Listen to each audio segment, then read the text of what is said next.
everyone, today we're going to learn how to block our crochet granny squares. Now this method works with knitting or crochet, so I just called it our crochet granny squares because that's what we're doing. But you can use this technique for any project, knit or crochet. Now this is 100% cotton yarn, and so we're going to wet block this with some water. But if you have acrylic, you're going to want to use steam instead, and I'll talk about that in just a little bit. But as you can see, there's quite a bit of difference between these two blocks. These are the same size yarn, same size hook. This is just what it looks like before it's been blocked. So if you have a project where you want it to look a little more precise and accurate, blocking might be the way to go. If you don't waste your time and just go ahead and knit these all up together, and I'm sure they'll still look great. So let's go ahead and get started, and I'll show you how to turn this into this. So today we're going to talk about how to block our granny squares. Now this is totally optional, but I'm going to show you a before and after here, and you can really see the difference between the blocked and unblocked. So this one obviously has a really nice shape to it. It's much more of a perfect square. This one's a little bit wonky, a little bit taller and shorter in places. Not perfect, but I assure you that this one looked much like this one when I started. So we're going to go ahead and block it, and I'm just going to show you how because it's so easy.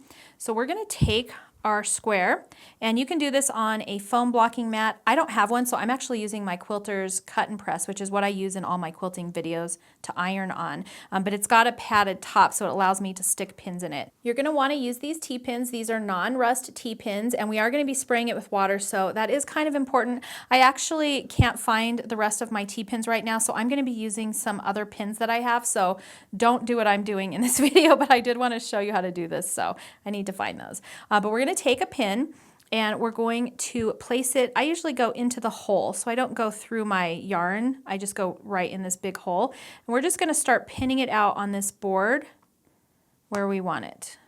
And so I'm going to go ahead and put these in opposite corners since they're the only two that I have. And then I'm going to take these other ones, and we're going to go in these corners. And we're just, as you can see, just shaping it. And it's already looking better just like that. I might put one in the sides, just like this, so that we have something like that. And you can put one in each hole along the way if you want, but I don't even really think that that matters.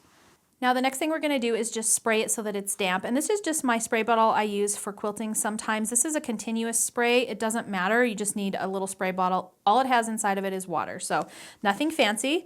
And then we're just going to spritz it on there just until it gets nice and wet. And there you can see it's kind of damp. Now that it's damp, you can kind of pull these bits out and just make sure it's how you want it.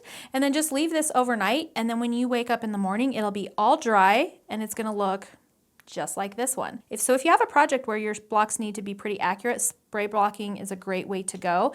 Now, if you have acrylic yarn, this is 100% cotton, which I think I mentioned. Natural fibers, this spray method works great on. If you have acrylic yarn, you can also use the spray method. It will work. It's not quite as effective.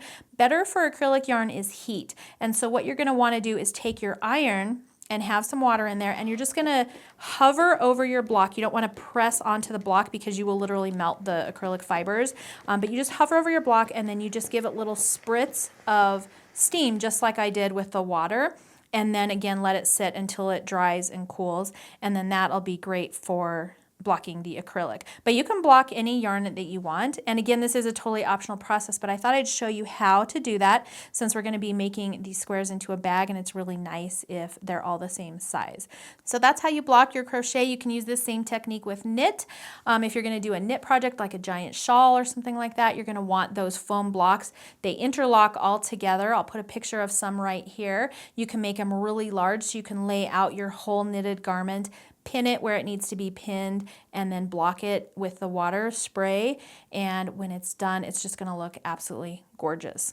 So that's it. Couldn't be any easier. Now I have all of these other blocks to do, but as you can see, it really does make quite a big difference in your finished product. All right, guys, that is it for our blocking video. As you can see, it was very easy and it really just takes overnight. So if you have a little bit of time, you can definitely do that. And you can do all of these at once if you have a large enough space. You can just block them all out and then in the morning they'll all be ready to go. So that's going to be it for today's video. If you have any questions or comments, please make sure to leave them below. If you like this video, please make sure to thumbs up and subscribe. You can also hit the notification bell so you don't miss out on any upcoming fun. Thanks for joining me today, and I will see you in the next video.